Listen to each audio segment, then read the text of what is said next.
Halo semuanya, kami dari kelompok 3 kelas M01 mata kuliah Planktonologi akan mempresentasikan hasil diskusi virtual kami dengan saya, Rona Pinita Silitonga, dan teman-teman saya, Salman Nur Farisi, Grace Ringo-Ringo, Alfian Nur Wahid, Afrina Rahma Ayuni, dan Amber Sugesti. Di sini kami akan menjelaskan tentang metode pengamatan plankton. Plankton merupakan organisme yang hidup di perairan dan bergerak mengikuti arus. Berdasarkan definisi ini, plankton ada yang berukuran mikroskopis dan ada juga yang berukuran makroskopis. Plankton pada ekosistem perairan berada pada dasar rantai makanan. Mengapa? Karena fitoplankton merupakan produsen primer dan zooplankton sebagai konsumen pertama yang akan menghubungkannya dengan biota pada tingkat trofik yang lebih tinggi. Oleh sebab itu, plankton memiliki peranan yang besar untuk mendukung suatu perairan. Pengukuran populasi plankton selalu berkaitan dengan kegiatan penelitian, sehingga pemilihan metode yang tepat untuk mendapatkan hasil dengan ketelitian yang sesuai dengan harapan peneliti sangatlah penting. Pengukuran populasi plankton bisa digunakan untuk menentukan tingkat trofik suatu perairan dan pada akhirnya dapat digunakan sebagai dasar dalam manajemen lingkungan. Pengambilan sampel plankton yang diidentifikasi akan menentukan jenis plankton yang terdapat pada suatu perairan. Pengambilan sampel plankton ini bertujuan untuk mengetahui kelimpahan plankton pada suatu perairan serta bagaimana cara pengambilan sampel yang akan dikultur. Di sini saya akan menjelaskan tentang metode sampling dan teknik sampling pada plankton.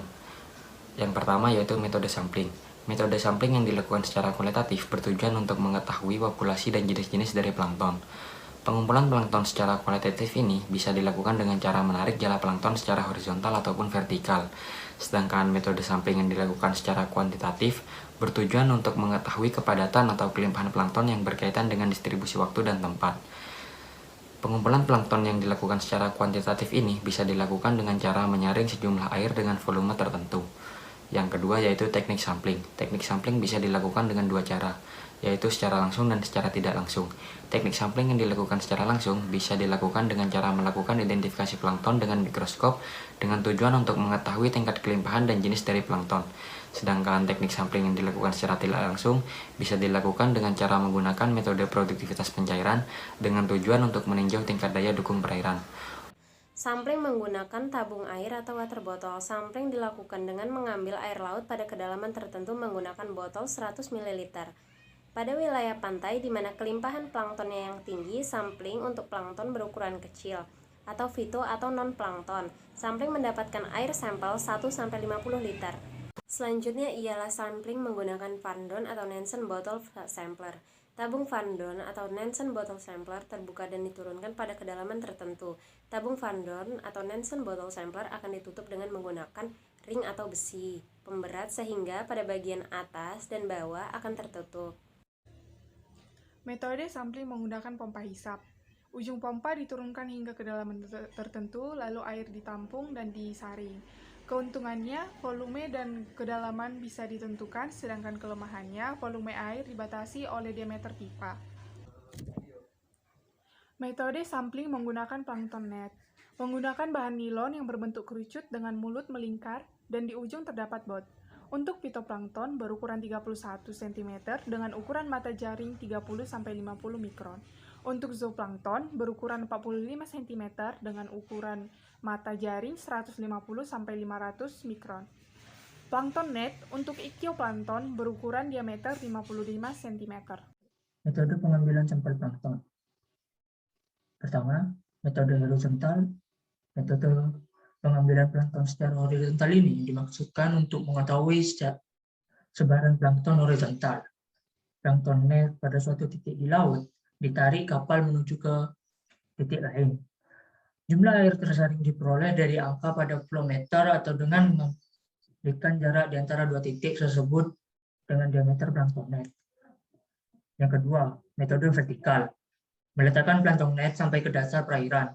Kemudian menaikkan ke atas ke dalam perairan sampai dengan panjang tali yang terendam dalam air sebelum digunakan untuk menarik plankton net ke atas. Lalu volume air tersaring adalah dalam air dikalikan dengan diameter mulut plankton net. Selanjutnya, Metode penyimpanan sampel. Yang pertama, teknik sedimentasi. Teknik ini bersifat non-selektif. Kekurangan teknik ini menyebabkan kerusakan sel plankton. Yang kedua, teknik filtrasi.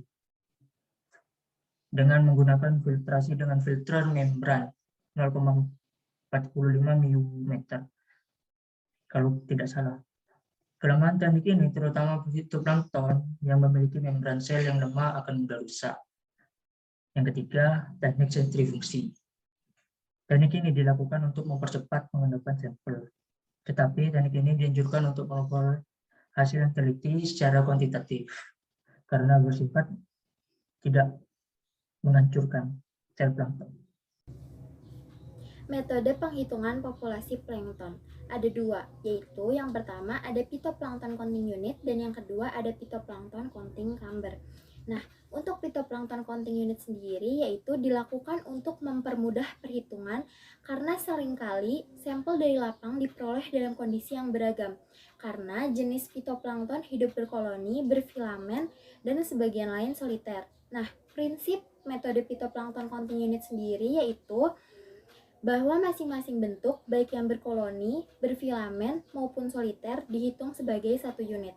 Tetapi pada metode Phytoplankton Counting Unit sendiri memiliki kekurangan. Yang pertama, saat dilakukan preservasi sampel, sebagian koloni fitoplankton akan terpisah sehingga jumlah unit plankton akan bertambah atau tidak sama lagi dengan jumlah unit plankton sebelum dilakukan preservasi.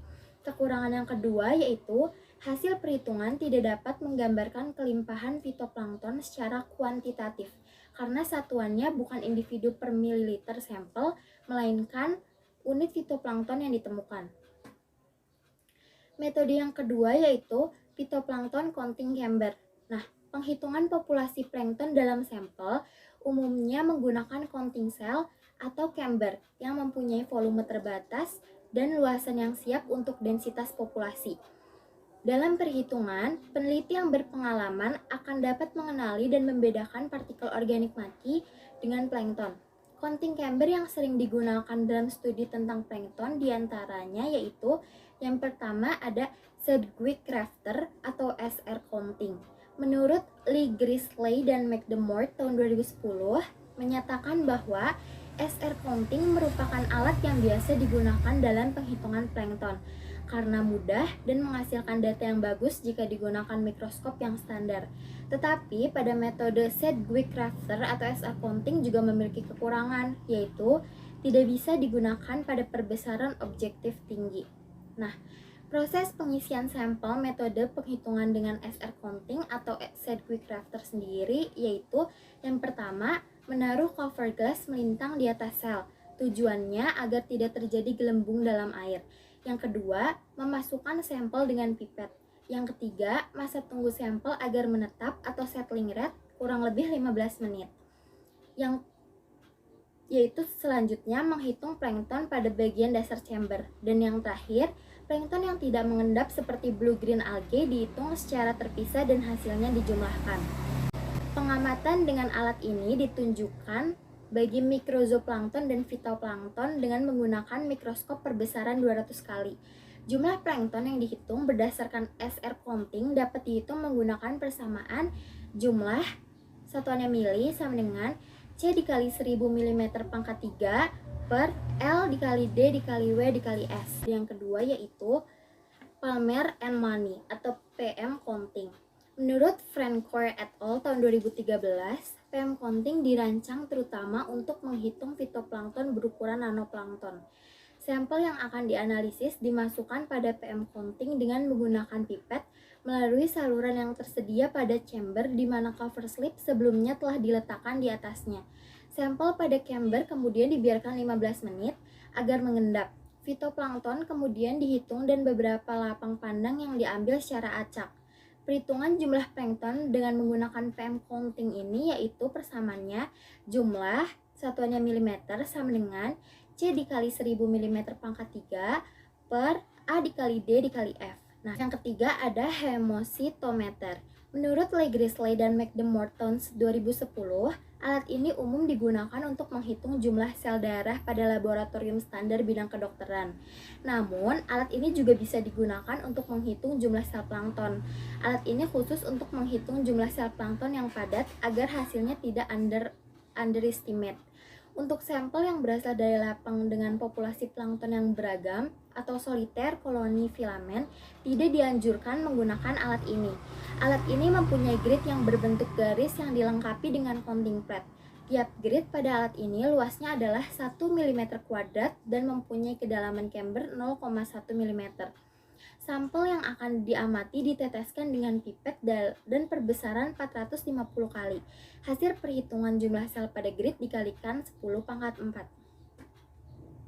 Nah, yang keempat ada lucky drop atau microtransect counting. Berdasarkan hasil penelitian Sanita et al. Tahun 2007, metode ini relatif sederhana untuk penghitungan plankton.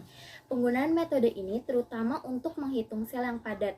Cara analisis yang dilakukan yaitu memipet 0,1 mili sampel dan memasukkan ke dalam glass slide, kemudian ditutup dengan cover glass ukuran 2 x 2 cm. Jumlah organisme per mililiter sampel adalah persamaannya jumlah satuannya mili sama dengan C dikali A1 per A2 dikali S dikali V. Terakhir yaitu perhitungan biomasa fitoplankton dengan analisis klorofil A. Biomasa fitoplankton dapat diperkirakan dengan pigmen fotosintesis, klorofil A, yang ditemukan di semua sel fitoplankton. Prosedur di sini terdiri dari mengisolasi sel, mengekstraksi klorofil, dan mengukur fluoresensi. Ada 3 metode ekstraksi yang umum digunakan, yaitu sonikasi, penggerusan, dan pembekuan. Tujuannya adalah untuk memecahkan kloroplas sehingga pigmen dapat dielusi ke dalam aseton tanpa degradasi. Analisis pigmen fitoplankton yang paling umum dalam oceanografi adalah fluorometrik dan penentuan klorofil A untuk memperkirakan biomasa fitoplankton. Fluoresensi adalah kemampuan suatu zat untuk menyerap cahaya pada satu panjang gelombang dan memancarkan cahaya pada panjang gelombang lain yang lebih panjang. Terima kasih, itu saja dari kelompok kami. Kurang lebihnya mohon maaf. Terima kasih atas perhatiannya. Wassalamualaikum warahmatullahi wabarakatuh.